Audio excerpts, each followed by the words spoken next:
All right, so today we're diving into career transitions, specifically navigating a layoff. And, going through the notes here, it seems like you're already in a really good headspace about it.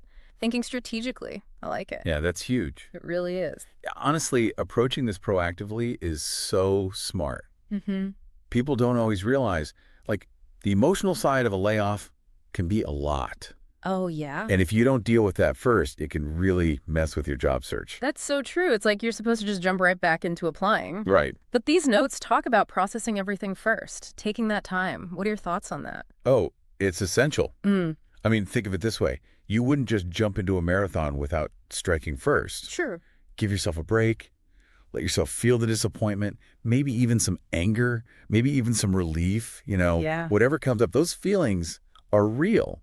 And once you process them, then you can tackle your job search with a clear head and a plan. It's like being intentional instead of just like reacting to everything. Yeah. Exactly. And speaking of intentional, we got to talk about the resume.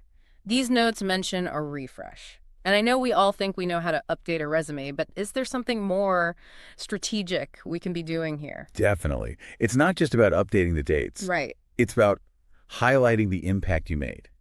So instead of just saying like, managed a team, quantify it. Okay. Managed a team of 10, exceeding quarterly targets by 15%. Right. See, that's way more power. Oh, yeah. It paints a picture. Right.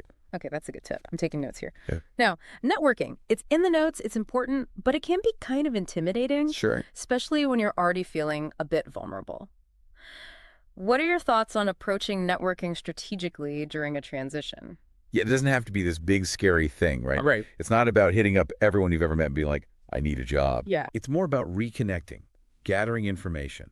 Reach out to people you admire, maybe old colleagues you liked working with, and just genuinely ask about what they're doing, what's new in your field.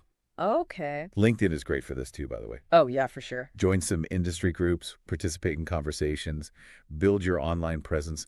You'd be surprised what can come from just, showing up authentically. I love that. It's about connection, curiosity, not desperation. Exactly.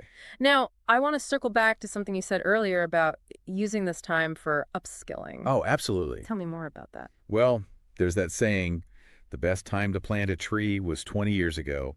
The second best time is now, Love it. right? This downtime, it's an opportunity to invest in yourself and your future. Maybe master a new software, get that industry certification you've been putting off, or even, explore something totally new. It's like turning a perceived setback into like a launch pad. Okay, I love that. Now, realistically, even with all this, staying positive during a job search, it can be tough. It can. Any advice on that front? Celebrate the small wins. Landing an interview, that's huge. Reworking your resume so it's even better, that's a win. Even just setting aside dedicated time for your job search. Oh, that's good. Those are all victories. And practice gratitude, too. Might sound cheesy, but seriously, acknowledging the good things you have, your support system, your skills, even at random free moment in your day, it can really shift your perspective. Okay, I like it.